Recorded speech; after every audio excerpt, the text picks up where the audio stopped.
Welcome to Dialogue. You know that feeling, right? When you're just scrolling through social media and you see someone you maybe went to college with, and they're living this impossibly funded life. hmm We're not talking Hollywood stars. We're talking about someone who's suddenly on a luxury yacht or they've just bought their third designer handbag this week. And you just look at their profile and think, wait, how is their job title just influencer? Right. That lifestyle just doesn't square with any job we understand. And that exact moment, that sort of cognitive dissonance you're describing, where the lifestyle you can see just doesn't match the income stream they're talking about. That's really the jumping off point for today's deep dive. Okay. We're analyzing a massive societal shift in, how people exchange resources, a transformation we are calling the new sex economy. And I mean that in the broadest possible sense. Not just the traditional stuff. No, not at all. It's not about the old industries. It's about this realization that attention, desire, validation, even just a curated emotional presence, all of these things have become immediately and, highly monetizable assets. That's really the core mission here, isn't it? We have to move far beyond the simple binary definitions of the past. It feels like we are entering an era where everybody, whether they realize it or not, kind of has a subscription price. They do. And the line between what was once, professional sex work and what is now just daily digital or romantic interaction, it has become so subtle, so pervasive, that it's, for all intents and purposes, virtually disappeared. And the relevance of this conversation, especially right now, you just can't overstate it. We're all navigating this relentless hustle culture. Right. Staggering costs of living. Exactly. Staggering costs, high student debt, stagnant wages. And when basic economic security is threatened, people innovate. And then innovation, it often takes the path of least resistance, monetizing the social capital and desirability they already have. And this forces us to acknowledge how deeply the mechanisms of modern capitalism have just infiltrated human intimacy. Our relationships. Our dynamics, even our basic emotional needs. We're using our sources today to really map out exactly how this new economy functions. Okay, so let's unpack this. A snapshot of the new normal. If you've spent, 5 minutes online, you have seen this system in action. We're talking about the meticulous process of a girl taking selfies, not just for vanity, but explicitly to bundle and sell for foot pick money. And it's not a hobby. It's a focused revenue stream. Exactly. And we're seeing this phenomena of financial transactions being the reward in and of themselves. Think about the men who Venmo hundreds of dollars to strangers, often with names like Goddess Serenity, purely for the pleasure of the transaction itself. Just for the act of sending the money. Yes. For the acknowledgement, the little piece of power exchange, the submission, or just the ability to fulfill that desire without any complications. The service delivered is often just the act of receiving the money. Or you look at the highly polished world of digital marketing for intimacy. You've got influencers using this incredibly vague, high vibration language. Yes, abundance, divine feminine energy. All of that. And demanding significant gifts from their followers in exchange for sharing that, nebulous feminine energy. And it's highly effective. It's a completely soft transaction. And then, of course, the archetype that's become almost mainstream. Yeah. The sugar baby, posting photos from a luxury yacht. Right. Often with a man who looks like he might have just lost a custody battle in 1989. This entire infrastructure, from the digital tips to personalized allowances, it's not a subculture anymore. It's not on some obscure forum. No, it's just the background noise of the internet now. It is. It's the normalization of a purely transactional framework, something previously confined to the shadows, but now it's been brought into the mainstream by necessity and, of course, technological convenience. And that's where the humor kind of meets the harsh reality, and it's why this deep dive is so necessary. When we put together all the insights from our source material, they lead to one inescapable conclusion. Which is? In this current climate, society has finally admitted something fundamentally cynical. As one source put it perfectly, we are all just slightly more subtle prostitutes. Oh, wow. So that sets the stage for our first major segment here. How did we pivot so quickly from having this, clear distinction between sex and commerce to this utterly ambiguous landscape? That's a great question. For a long time, the boundaries were fixed, right? There were people who sold sexual services and people who paid for them. That distinction, however morally loaded it was clear. Now, as you said, the lines are blurrier than a Zoom call with bad Wi-Fi. And that blurriness it's fundamentally driven by two incredibly powerful colliding forces. You have technological enablement and severe economic necessity. Technology is the catalyst. It's absolutely the catalyst. For the first time in human history, nearly every adult has a high-definition video camera in their pocket. In their pocket, yeah. And it's instantly connected to a global, encrypted, instant payment system. Yeah. Venmo, Cash App, crypto wallets, you name it. This combination, it just lowered the barrier to entry for what we might call relational commerce to, well, effectively zero. It moved the whole exchange from, the back alleys and private rooms to the living room couch. Right. Where you can do the whole transaction anonymously and instantly. Precisely. And then you couple that technological accessibility with the crushing reality of modern economics, high rent, crippling student debt, the stagnant, low-value nature of so many entry-level jobs. And you see the necessity. You see the necessity driving this massive shift in behavior. Our source material highlights this stark economic trade-off perfectly. When the cost of living goes up, the traditional aversion to monetizing desirability or, the need to preserve self-respect, it just goes down. It's a pragmatic calculation. Completely. It becomes a straight economic question, doesn't it? I mean, which is more damaging to your self-respect? Working 3 minimum wage jobs just to afford a shared apartment, or dedicating, say, 2 hours a night to a digital side hustle that covers all your bills? That is the crucial analysis. The desperate need for supplementary income often outweighs that traditional social stigma. And this dynamic leads directly to the proliferation of these lucrative side hustle options. Ranging from the simple stuff. From simple digital good like a feet pick bundle, all the way up to the comprehensive, personalized, premium girlfriend experience. And this isn't just about covering expenses anymore. It's often about achieving a level of financial stability and flexibility that's just unattainable through traditional means. So this shift represents something much bigger than just sex work. It's about optimizing digital assets for survival. Exactly. We're not just talking about selling intimacy anymore. We're talking about generating revenue streams through a carefully managed digital persona. It is the ultimate evolution of the gig economy. I mean, we've moved past simple gig work, driving people, delivering food, to what we can accurately define as the era of soft-core entrepreneurship. Soft-core entrepreneurship. I like that. For many participants, this isn't full-time professional adult work, but it is the soft entrepreneurial monetization of their attention. It validates the premise that even marginal curated desirability is an income stream worth pursuing. And you brand it as a legitimate form of online business. You do. I love that humorous description from the sources, the woman who claims she's a digital enchantress accepting tributes. That rebranding is absolutely everything, isn't it? It takes a potentially stigmatized financial transaction and just elevates it with this sophisticated language. It is essential to the model. Instead of viewing yourself as an employee or a participant in some transaction, you're now a digital startup. Right. Your primary product is managed attention, responsiveness, and desirability. And that startup, like any other, well, it needs seed funding and continuous financial support, which brings us to the platform that really served as the accidental incubator for this entire cultural pivot. Okay, let's talk about the giant in the room, OnlyFans.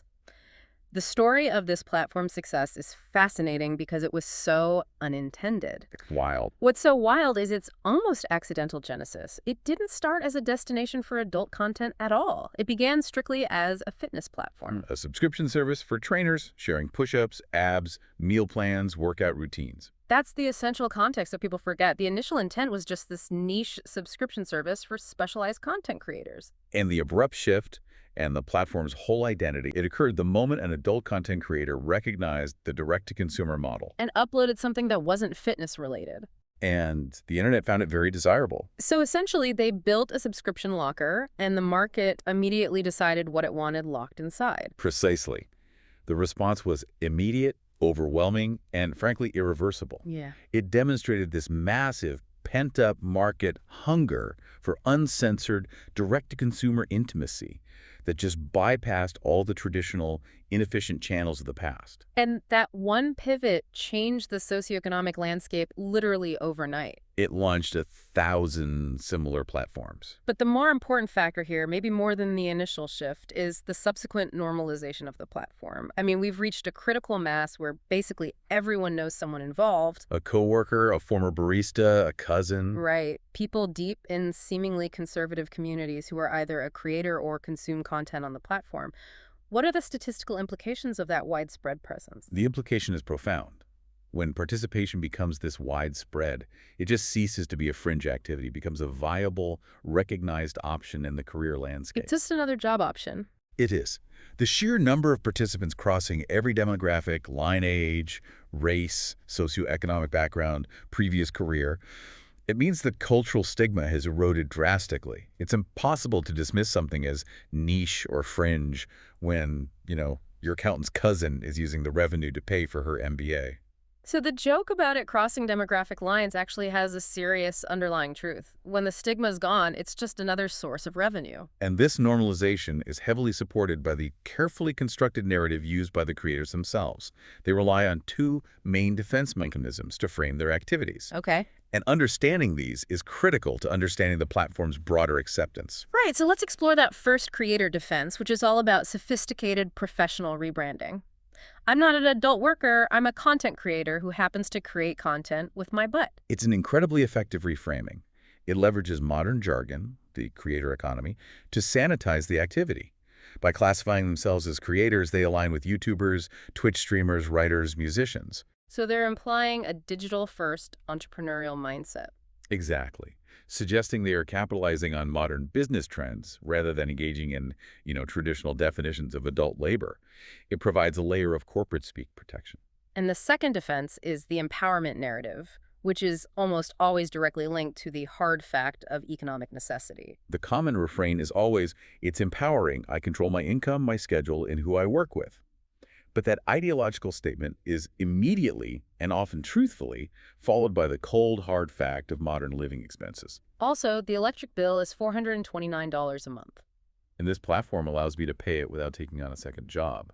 That juxtaposition is the entire story, isn't it? The ability to frame it as a choice, as self-directed labor, that's genuinely empowering. But the underlying reason that choice is so necessary is the deeply disempowering financial pressure. High cost of living, wage stagnation. Right. It emphasizes that for many, this isn't about affording luxury. It's about covering the incredibly high, unavoidable cost of basic existence. It's an efficiency calculation masked as a liberation movement. And that desire for efficiency and control driven by economics, it doesn't stop at digital content. It translates directly into real-world transactional relationships. Okay, so moving on from the content platforms, we see these same transactional dynamics showing up in modern relationships, most notably through sugar dating. Let's not mince words here. Sugar dating is pretty much the epitome of this new economy. It really is. It's capitalism, but make it romantic. It is a meticulously structured exchange. It's designed specifically to bypass the messy, inefficient, and often expensive process of traditional dating. It provides immediate, defined financial resources in exchange for time, attention, and companionship. Which, depending on the arrangement, often includes physical intimacy. Often. Ah. And the entire framework rests on a very specific, euphemistic lexicon designed to remove the sting of the financial transaction. We absolutely need to give the listener the jargon breakdown. If you hear someone talking about their allowance, they mean rent. Or groceries, Yeah. or car payments, the fixed monthly financial contribution. And if they talk about the mentorship they receive. That generally means he buys you non-essential status symbol things. And generosity is. Buying you more and better things. Unplanned gifts that demonstrate wealth and commitment. But the final, and maybe the most telling term, is chemistry. Okay, what's chemistry? In the sugar world, chemistry is defined as when the partner bought you the right things and provided the correct lifestyle experiences. It reduces emotional alignment to a function of financial performance. Wow. And this entire structure hinges on the commodification of time.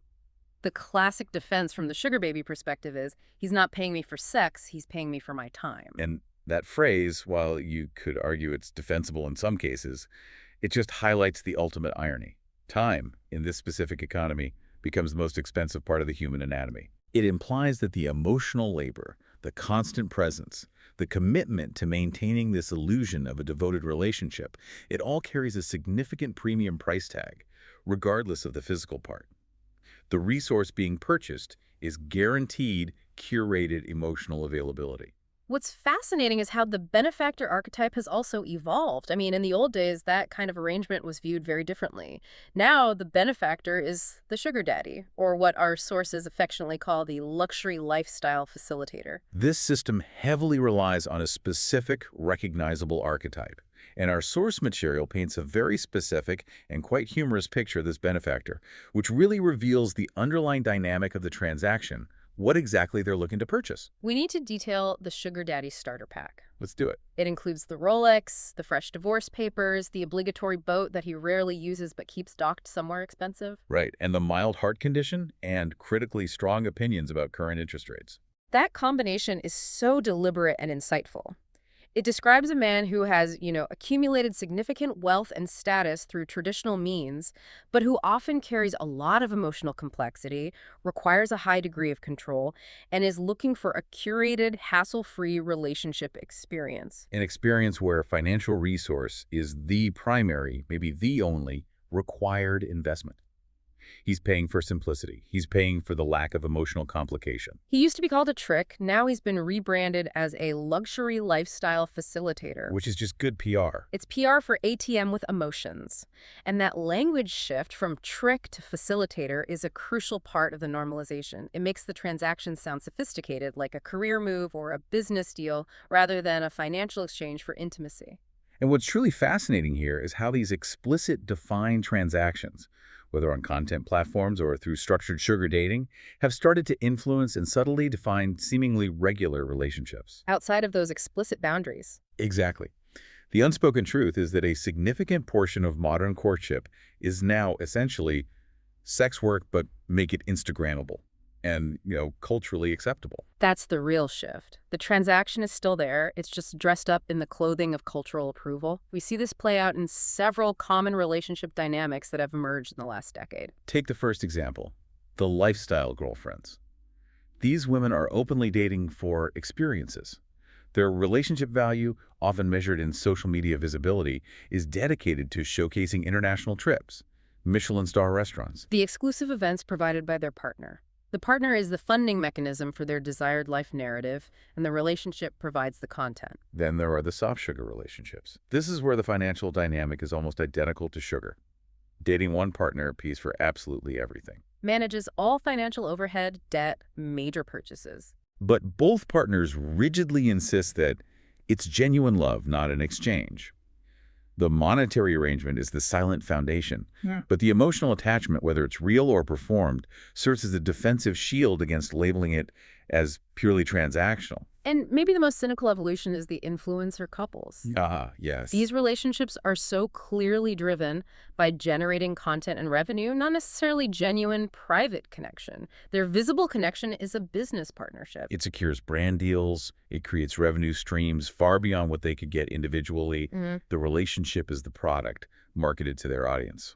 This whole analysis leads to the unavoidable, though slightly depressing conclusion that modern dating is increasingly love but sponsored. The currency of the relationship isn't just emotion or shared values anymore. It's visibility, access, and predictable financial support.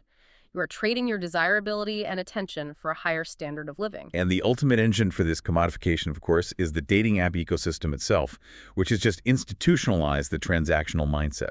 What's fascinating is that dating apps have transformed the entire process of finding a partner into a direct-to-consumer marketplace. Your dating profile is literally just an advertisement for your marketable value proposition. You're forced to showcase your most marketable traits, often prioritizing visible lifestyle markers, photos from exotic locations, evidence of financial stability, over deeper personality traits or emotional compatibility. The whole presentation is optimized for maximum exchange value. It makes individuals actively manage their perceived market worth. It effectively removes the inefficiency of traditional dating, replacing it with a ruthless, though emotionally shallow, process of matching supply with demand. The supply being desirability and availability, and the demand being resources and status. It turns the partner search into this highly efficient process, reducing a human being to a consumable product. The profile is a high-pressure sales pitch. Right. Swipe now, limited time, emotional availability. Exactly. This mechanism institutionally validates the idea that every person is a product with a defined market value, often an implicit shelf life. So now we get into the really interesting niche areas. The corners of the internet where intimacy and validation are sold in ways that barely resemble sex work in the traditional sense. This is the ultimate digital frontier of desire monetization. where necessity meets extreme niche psychology. And these niche services prove that the market for emotional resources, for validation, for attention, for feeling desired is almost limitless, especially when loneliness, anonymity, and technology all converge. The transaction is often more about the experience than the connection. Okay, let's start with the immediate shock factor of the pay-to-text services. This involves men willingly paying, what, $5 per minute just to text a woman? And the cost adds up incredibly quickly. It can exceed $100 for a single brief conversation. But the brutal truth, which is often revealed, is that the woman they're texting might actually be, as the source material says, a 48-year-old man in Indiana running a text farm. Or a large multinational corporation operating AI chatbots disguised as women. The identity is often irrelevant. And that revelation, that the service provider may not match the perceived image, highlights a key insight into the transactional psychology, doesn't it? It does. The customer isn't paying for the genuine person. They're paying for the illusion of connection, the immediate digital availability, and the curated fantasy of speaking with an attractive, interested woman. That the transaction itself is the primary gratification. And the fantasy is carefully managed. Then you have the rise of premium emotional packages, which show how affection has been meticulously sliced, diced, and sold in tiers. Validation has effectively become an Amazon Prime subscription for the soul. You see this tiered pricing structure that mirrors a software as a service model, where you pay more for higher touch emotional support. The base package, maybe $10, gets you the basic, mass-produced digital goods like good morning texts. Right. Upgrade to $25 and you get the slightly more intimate voice notes. $50 is the solid general validation package, maybe a supportive check-in during the workday. But here is where the specialization and the high profits kick in. The high-tier, specialized package often costs $100 or more. For what? Specifically for things like, "I'm proud of you, babe," said in a soft, healing tone. They are selling deeply specific, emotionally resonant phrases that address a fundamental human need for recognition and support, but delivered on demand, without the complexity or risk of a real relationship. The cost of that specialized phrase is extraordinary when you break it down, yet it's a viable market. Why does someone pay $100 for 4 seconds of audio? Because it proves that the market value of targeted emotional labor is quantifiable, and that many people struggling with profound loneliness or anxiety are willing to pay a premium price for targeted, customizable, instantaneous emotional comfort. It's a clean transaction for a messy emotional problem. And finally, we have the bizarre yet highly specific niche of FinDom, or financial domination. Yeah. This is pure power exchange mediated by currency. FinDom is a fascinating psychological transaction where the dynamic is entirely reversed from traditional sugar dating. The core of the relationship is based on humiliation, control, and degradation, all exerted purely through financial means. And the participants often never meet or even see each other. Correct. The core of the exchange is brutally simple. The dominatrix figure asserts, "I degrade you and demand your resources. You pay me." And the payment is the ultimate act of submission.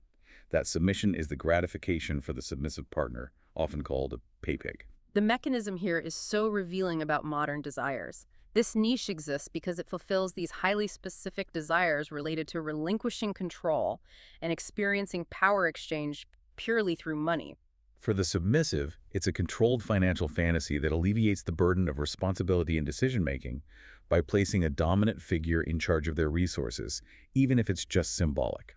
The cynical remark often made about this is the future liberals want, just completely misses the psychological point, doesn't it? Completely. It's not political. It's an expression of highly specific human psychological needs, desires for power exchange and submission, that the internet and anonymous finance have allowed to manifest in a purely transactional format. It's an ancient desire facilitated by new tech. We've established the digital landscape and the wild niches that exist. Now let's explore the motivations of the participants, specifically focusing on why everyday women are entering this digital marketplace in droves. We know economics is a factor, but let's go deeper into the calculus. The immediate practical economics cannot be overstated. It's the primary driver. When we discuss the motivation, we find it's often not a choice between a corporate career and this. It's a choice between low-wage, high-stress service sector work. Long hours, minimal benefits, toxic environment. Exactly, versus something that pays immediately and exponentially better for less time commitment and total control over the labor. This speaks directly to the reality of the contemporary job market. Not everyone wants to or can find a traditional 9 to 5 that gives them financial stability.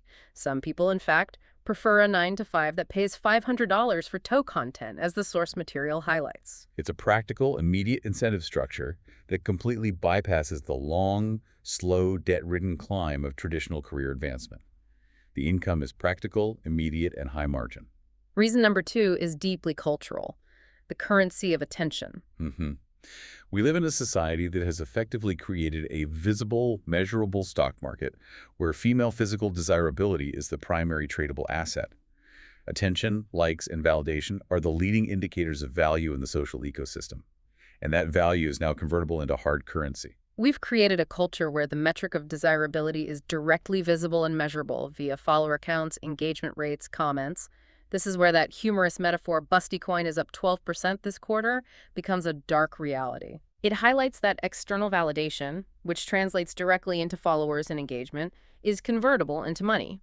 If society has already deemed your appearance or personality high value, why wouldn't you leverage that asset for financial gain? It's just asset management. Which leads us to the critical duality inherent in the movement, the mix of feminine empowerment with undeniable capitalism. The narrative used by many creators is about independence, control over one's labor, and challenging outdated societal norms about women and sex. It's ideologically framed as empowerment claiming control of their bodies and their narrative. But if we look closer at the calculus, the shadow motivation is always necessity. The empowerment is often the justification for the necessity. You have the ideological statement, it's empowerment, I'm taking back control. Immediately followed by the economic reality check. But also, rent is $2,000 and I need to cover my student loan payments. The high cost of modern urban life forces a search for maximum income efficiency. For those who possess the digital assets, their appearance, their time, their personality, this is simply the most efficient path to solvency. It's the ultimate expression of the contemporary financial struggle. It is.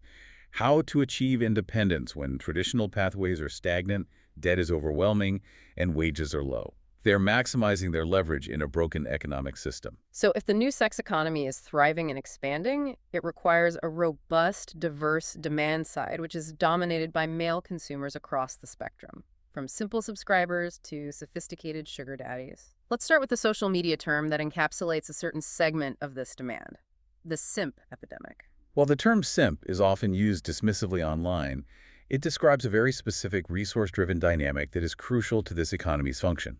A simp, humorously defined in our source material, is a man who gives resources without expecting an immediate reciprocal physical or romantic return. Like philanthropy, but horny, and focused on gaining highly limited access or attention. The underlying dynamic is one of submission, hope, and the desire for proximity. They are paying not for a guarantee, but for a chance at personalized interaction or validation. Even if it's entirely one-sided and resource-draining. And that dynamic is built on a complex set of underlying psychological needs and voids in their real-world lives. If we connect this to the bigger picture, the reasons why men pay and subscribe are often not just financial. They're deeply emotional and psychological. We can synthesize these into several key drivers that the transaction addresses. First, the triple threat of modern life: loneliness, fantasy, and convenience. Digital intimacy is instantly gratifying and requires minimal social risk or long-term commitment. You can access a tailored fantasy, often highly responsive and curated, at 3 a.m. from the anonymity of your couch. It's an easier, safer transaction than real-world vulnerability. Second, the lack of confidence and the desire for control. Traditional dating requires vulnerability, persistence, and weathering rejection, which is often painful. Digital transactions bypass this vulnerability entirely. The man controls the faucet, the payment, which gives him the illusion of control over the dynamic and the attention he receives. It's a clean exchange where he dictates the terms. Third, and maybe most importantly, they are often just escaping real-life complexities, past hurts, or profound boredom. When you're bored at 3 a.m. or dealing with social isolation, the highly curated, instantly responsive nature of this market offers a far more engaging and personalized escape. These motivations are often rationalized and justified by the subscribers themselves, even if the cost is objectively high relative to the tangible return. This takes us back to the mock interview insight detailed in our source material, which reveals the core value proposition. The subscriber justification goes something like this: I pay her because she's not like other girls. She calls me king. And that statement encapsulates the fundamental value proposition being purchased. recognition, respect, and a sense of unique status that the man feels is lacking in his everyday life. The provider, for a fee, performs the emotional labor of elevating his status and ego. He is buying an identity, not a service. And the appropriate punchline to that exchange, which cuts right to the heart of the cost of manufactured validation, for $49.99, she better call you king, prince, and emperor. It just highlights the staggering price tag attached to performing that customized emotional labor and the transactional nature of the validation received. We have to acknowledge how mainstream platforms, the ones we use every day for news, family updates, have become instrumentalized in this economy. These platforms have been completely co-opted. Instagram is now officially OnlyFans Lite. Instagram, TikTok, even Twitter. They act as the essential, high-volume funnel for the new sex economy.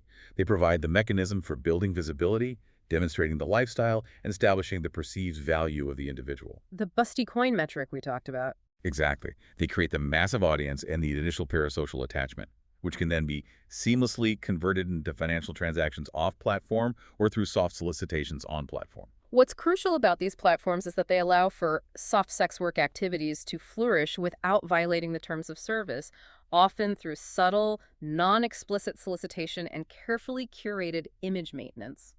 They allow the transaction to appear as a voluntary, friendly blessing rather than a clear financial exchange for content or time. And that's where the marine biologist analogy comes in perfectly. If attention is the ocean, modern women have become skilled marine biologists. They know exactly how to manage and extract the specific high-value resources they need from that attention stream. They don't overtly ask for money for explicit content. They ask for blessings and customs, employing deniable language.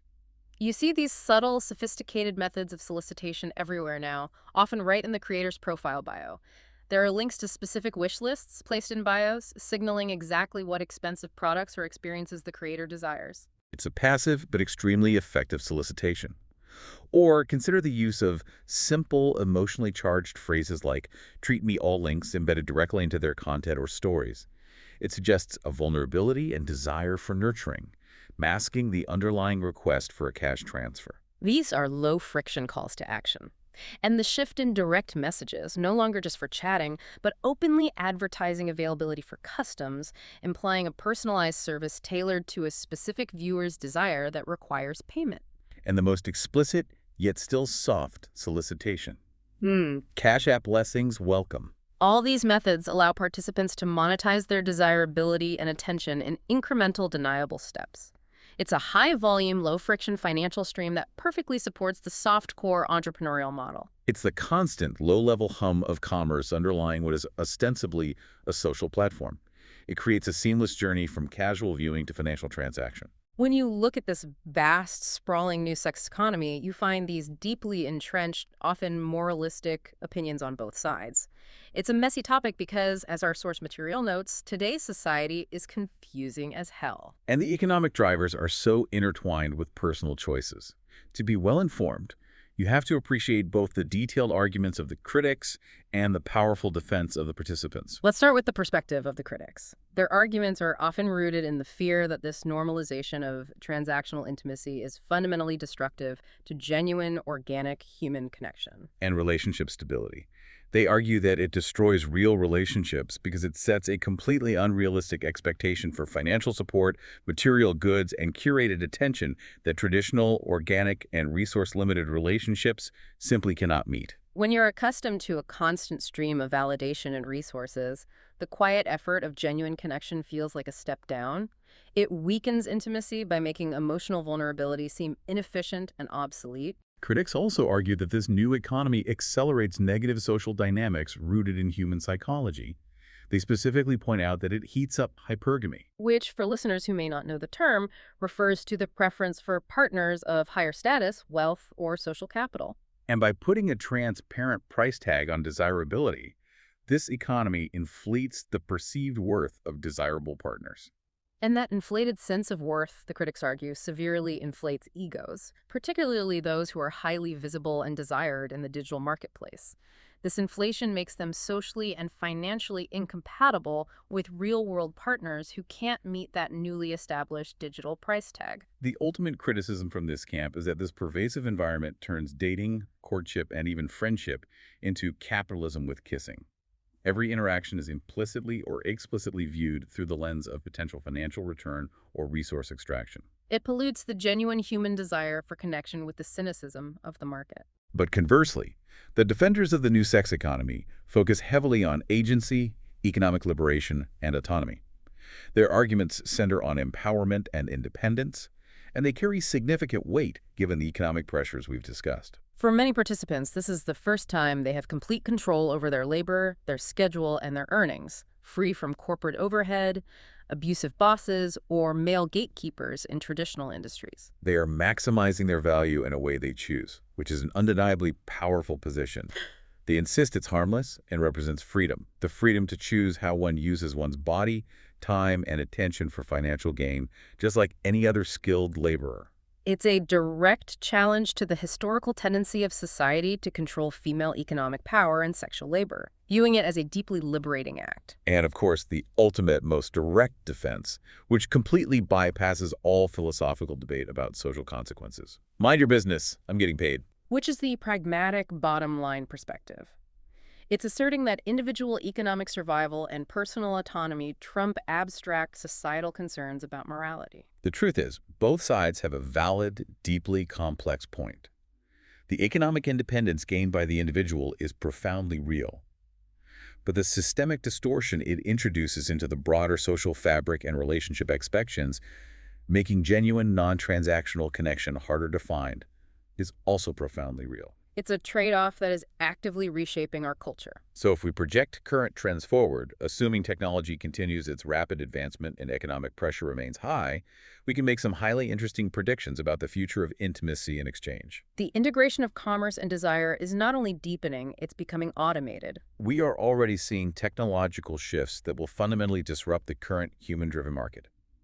First and foremost, we predict that highly advanced, emotionally responsive AI girlfriends will replace a significant portion of human sugar babies and digital validation providers. Why pay a high allowance for curated, unpredictable human time, which often introduces complexity, drama, or inefficiency, when an AI companion can provide perfect, 247 highly personalized emotional support?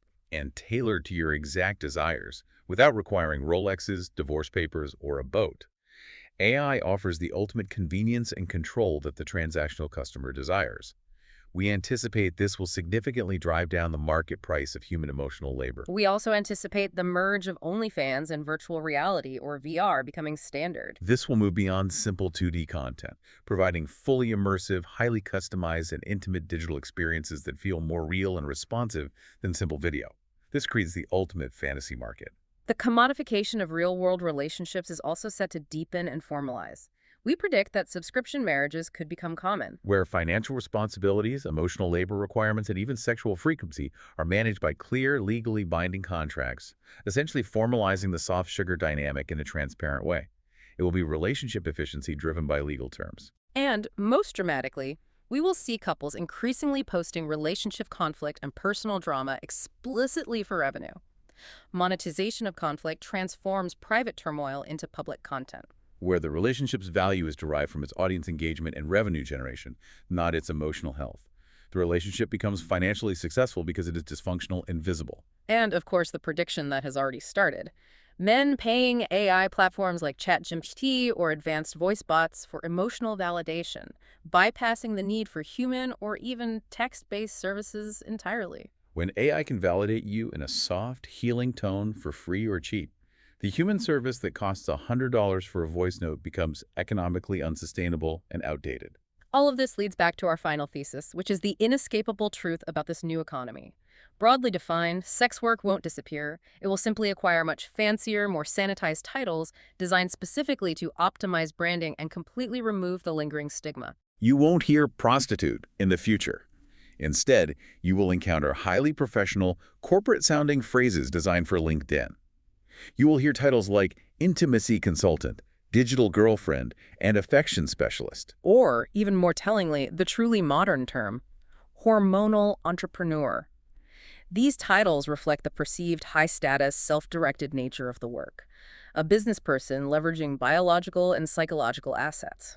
So what does this entire sprawling analysis mean for you, the listener?